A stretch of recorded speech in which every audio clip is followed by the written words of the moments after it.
Yo, what is going on, Senpai Squad? Welcome back to a brand new video. Today we've got the review for chapter 178 of Black Clover. Now, unfortunately, I did miss last week's chapter, and then this chapter as well is considerably late, but I've been away, and I've also had major editing problems, so I do apologise for that. It was supposed to be roughly on time, more or less, but I just couldn't get it done, unfortunately. But did not want to miss out on this chapter because it was a really good chapter and really did a big turning point in the story, as Noelle has landed her finishing blow on the girl I just referred to as like Klaus's sister, because I still don't think we have a name for Compass Girl yet. That's still what I'm calling it. It's still Compass Girl to me.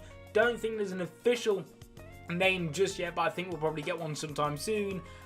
But she does end up actually kind of getting surrounded by elves after her win, which I'm so happy for her. Like, Noelle, Black Clover, you can say what you like about it as a shonen, as a series, but one thing it nails more than, I won't say any other shonen, but a lot of common shonen, that is the fact that the female characters are really good. So many people are complaining about other shonens, how they have useless female side characters. Well, you know what? Black Clover's got you, because you got characters such as Noelle, I can never pronounce her name, but Mallory, Mallory, but you know who I'm on about. The Black Clover girls are fantastic. But unfortunately, she does get kind of surrounded by a ton of elves, but luckily, Zora is actually there to save the day with his trap magic. Now, this little bit really interested me. I think this kind of shows where the gap is between the humans and their magic and the elves and their magic, because we see that the elves are really confused about what this trap magic is and that they've not seen it before, and I feel as though this kind of just it shows that the elves may have the upper hand over the humans in terms of just raw magic ability, magic power. However, one thing that the humans have over the elves is, I suppose you could possibly say, evolution.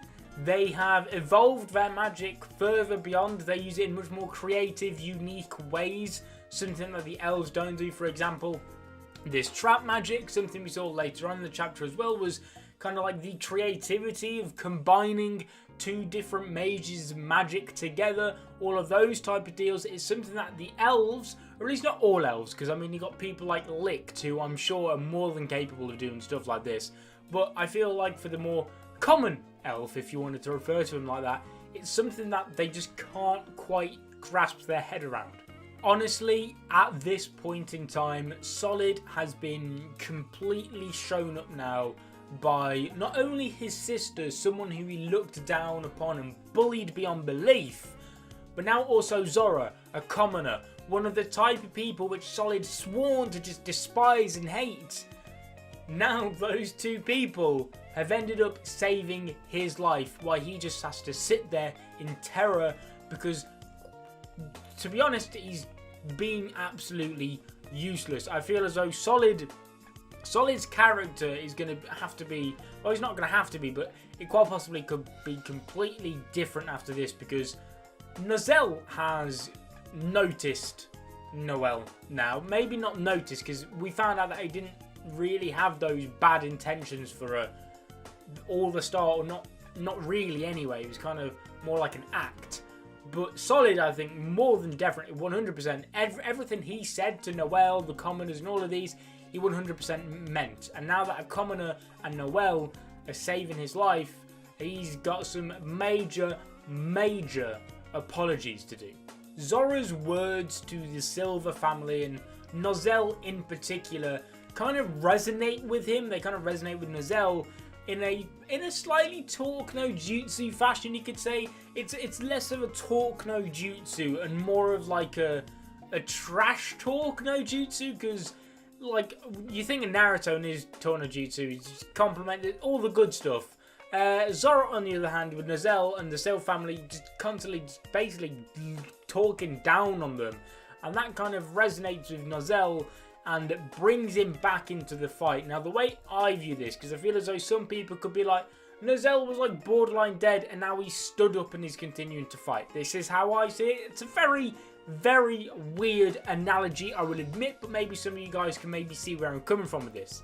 The way I pictured it was Nozel, after his original fight, once he got hit by the compass head, he was like a picture a phone that has gone down to 1% battery. Yeah, I know, I told you, weird, but bear with me. He was a phone on 1% battery, and then obviously he's had some time to rest a little bit. He got healed by that random night guard thing. I forgot the title that the guy had. He wasn't really that important.